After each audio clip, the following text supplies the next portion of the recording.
Mesdames et messieurs, bonjour. Merci de suivre l'invité de l'intégration, votre émission qui reçoit les acteurs de l'intégration.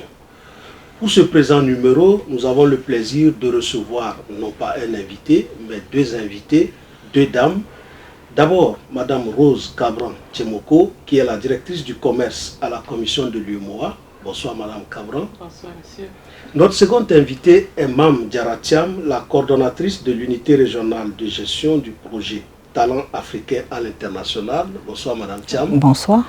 Avec nos deux invités, nous allons parler justement de ce projet Talent africain à l'international, lancé le 1er juin 2021. Madame Cabran, présentez-nous le projet Talent africain à l'international. Merci de nous avoir invités à cette émission. La commission travaille à la promotion des échanges commerciaux, surtout au renforcement du commerce intracommunautaire. Et dans ce cadre, nous avons mis en place un réseau, le réseau des organismes de promotion commerciale depuis 2017. Et la commission a eu un accord de coopération avec ce réseau en 2019. Et nous avons défini ensemble un certain nombre de projets, dont celui-ci, le projet Talent africain international, qui devrait nous aider, nous accompagner à l'insertion professionnelle des jeunes au sein de l'Union et aussi à la promotion des entreprises, surtout celles qui veulent s'internationaliser au sein de l'Union. Donc de façon concrète, ce projet qui vise à l'insertion professionnelle de 200 jeunes diplômés et également à la mise en relation de ces jeunes avec 150 entreprises de l'Union devrait, comme on l'a dit, contribuer à leur emploi, à leur insertion professionnelle, à leur première expérience professionnelle pour ces jeunes-là. Et la commission travaille dans ce sens, en plus du réseau, avec d'autres partenaires, notamment le Centre du commerce international, le ministère européen et des affaires étrangères de l'État français et également le CESAC. Voilà. Donc les coopérations sont signées avec ces différentes structures. Justement, vous avez parlé du CESAC où l'unité régionale de gestion du projet est installée. Nous allons nous tourner vers Madame Thiam. Quelle est la gouvernance? Comment fonctionne le projet Talent africain à l'international et quel est justement le rôle de l'unité que vous gérez? Je vais d'abord vous remercier de m'avoir invité sur le plateau dans le cadre de l'émission Invité de l'intégration. Je voudrais également renouveler mes remerciements au président de la commission de l'UMOA. Je vais également remercier tous les partenaires, les parties prenantes au projet Talent africain à l'international. Remercier également le directeur général du CESAC, le professeur Balibier Serge Auguste Bayala, d'avoir accepté et contribué à la mise en place de l'unité régionale de gestion au niveau du CESAC. Le CESAC qui est basé à Dakar, un établissement, le Centre africain d'études supérieures en gestion basé à Dakar. L'unité régionale de gestion donc, est abritée qu'abrite le CESAC, a trois missions. Une mission de coordination, évidemment, puisque vous savez que dans le cadre de la mise en œuvre du projet, nous avons dans les 4 pays pilotes, nous avons des unités nationales qui sont représentées par les structures en charge des produits d'exportation et de promotion du commerce. La deuxième mission de l'ORG, c'est l'animation de la plateforme. Alors, la plateforme, justement, c'est un outil de mise en relation. Vous avez d'une part les demandeurs d'emploi que sont les jeunes diplômés et d'autre part, vous avez les offreurs d'emploi que sont les entreprises. Et d'autre part, nous avons également un rôle de contractualisation. Parce que dans la mise en œuvre du dispositif, il faut contractualiser justement avec certains partenaires potentiels, tels que l'assurance, parce que le volontaire a un statut particulier. Nous avons aussi contractualisé avec certaines structures en charge pour formaliser la collaboration. Moi, je reviens à Madame Cabran. Comment un jeune de l'UEMOA, un jeune ressortissant d'un État membre de l'UEMOA qui veut participer à ce projet. Comment est-il choisi? Comment est-il envoyé en mission? Est-ce que vous pouvez nous expliquer comment fonctionne le projet? Avant le lancement du projet en 2021, il y a eu une étude de faisabilité qui a permis d'identifier un certain nombre d'entreprises, également de choisir un certain nombre de pays pour accueillir ce projet. Donc, comme il a été rappelé, la phase pilote du projet qui couvre 2021 à 2024 couvre 4 pays, Bénin, Burkina Faso, Côte d'Ivoire et Sénégal. Un profil de jeunes diplômés est sollicité par les entreprises et c'est mis sur la plateforme. Et ensuite, les entreprises qui sont intéressées font la demande. Et je crois qu'il y a un matching qui est fait pour voir vraiment le profil idéal pour l'entreprise. Et l'avantage du projet, c'est que les jeunes ne travaillent pas dans leur pays. Ils sont appelés à aller faire la mission, accomplir la mission qui dure généralement de 12 à 24 mois et ouvert pour les jeunes compris entre 21 et 35 ans, d'aller faire cette première expérience à l'international dans une autre entreprise de l'Union. Pour la sélection technique, comment cela se passe? D'un côté, vous avez les offreurs d'emploi et de l'autre côté, vous avez les demandeurs d'emploi. Et au sein de la plateforme sont enregistrés les profils des demandeurs d'emploi. Et en face, vous avez les offreurs d'emploi que sont soit les PME ou bien les entreprises. Maintenant, par rapport à l'offre de mission, quand elle est mise en ligne, les demandeurs d'emploi postulent pour un profil bien déterminé.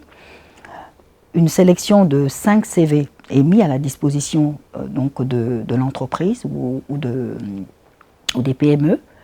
Et à ce moment-là, il y a une certaine impartialité. C'est l'entreprise qui procède au recrutement en ligne du candidat potentiel et qui choisit le talent. Voilà. L'URG n'intervient pas. Et une fois que le talent est choisi, à ce moment-là intervient la contractualisation. Alors, il y a 2 contractualisations. Une contractualisation entre le ROPC UEMOA, le réseau des organismes de promotion du commerce de l'UEMOA, le CESAG et l'entreprise commettante. Voilà. Donc, ce sont ces 3 parties prenantes qui, à travers une convention, s'engagent à faire partir et à accueillir le talent. De l'autre côté, l'unité régionale de gestion signe avec le talent une lettre d'engagement dans laquelle le talent s'engage évidemment à remplir sa mission. Voilà un petit peu le processus de recrutement du talent africain à l'international. Et à ce jour, vous avez eu combien de jeunes postulants, combien ont été recrutés à ce jour? Donc à ce jour, nous avons sur la plateforme à peu près 600 candidats. Et comme je le disais tout à l'heure, le véritable défi, c'est la mobilisation des entreprises. Donc je profite du plateau pour lancer un appel aux entreprises à s'inscrire sur la plateforme. Donc www.monvolontariat.tai.com et à rejoindre le dispositif. Vous avez parlé d'environ 600 candidats sur la plateforme. Est-ce qu'il y en a déjà qui sont recrutés et depuis combien de temps déjà? À ce jour, nous avons une dizaine de talents qui vont partir en mission, donc dans les 4 pays pilotes qui vont partir en mission pour au moins 12 mois. Je me tourne vers Mme Cabran. Comment a été ficelé le financement du projet Talent Africain à l'international?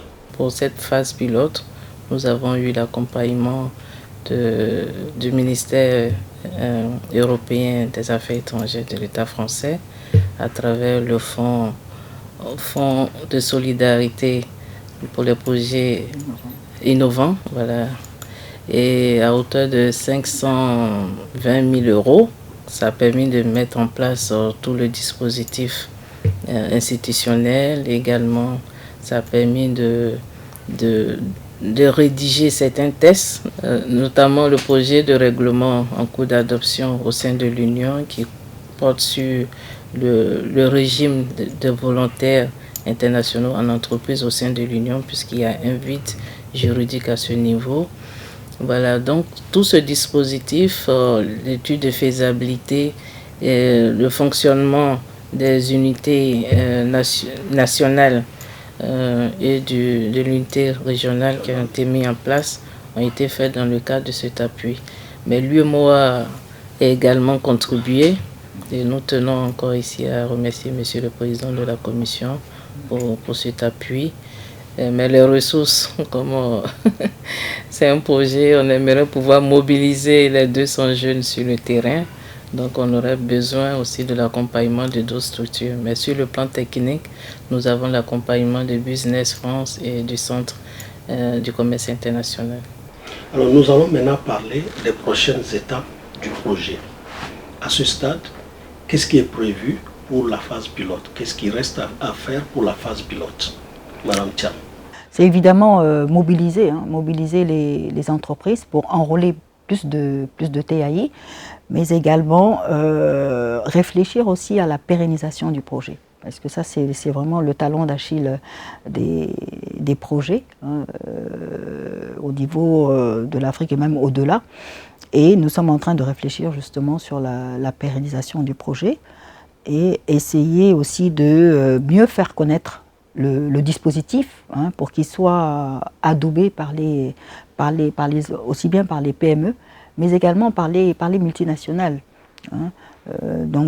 Et nous avons, en tout cas déjà au niveau du Sénégal, rencontré presque toutes les structures justement en charge de financement, telles que l'Agence de développement des petites et moyennes entreprises. Nous avons également rencontré la délégation à l'entrepreneuriat rapide, ainsi que le bureau de mise à niveau. En termes de perspective aussi, d'ici 2024, il est prévu également d'étendre le dispositif aux autres pays de l'UEMOA. J'allais poser la question à Mme Cabran. Nous avons aujourd'hui 4 pays pilotes. Qu'est-ce qui va se passer pour les 4 autres pays membres de l'UEMOA? Pour les prochaines étapes, déjà nous avons cette évaluation à mi-parcours du projet. Ça a commencé depuis le mois d'avril, ça va s'achever, cette évaluation va s'achever au mois de mai. Et ça va permettre de mobiliser la deuxième tranche du financement français pour le projet à hauteur de 190 000 €. Et la sensibilisation, je crois qu'il y a un gros travail à faire à ce niveau, à la fois de toutes les autorités, renforcer cette sensibilisation pour un portage beaucoup plus politique. Voilà. Cruciale pour l'ensemble des 8 pays de l'UEMOA. Justement, après la phase pilote, il est envisagé de faire une évaluation finale pour tirer vraiment les leçons et pouvoir étendre le projet aux 4 pays qui n'en ont pas, à savoir le Niger, le Mali, le Togo et la Guinée-Bissau. Voilà. Merci mesdames, merci Mme Diarra Thiam, merci Rose Cabran Kemoko d'avoir répondu à l'invitation de l'émission L'invité de l'intégration. Cette émission prend fin. Nous vous donnons rendez-vous pour un autre numéro de L'invité de l'intégration.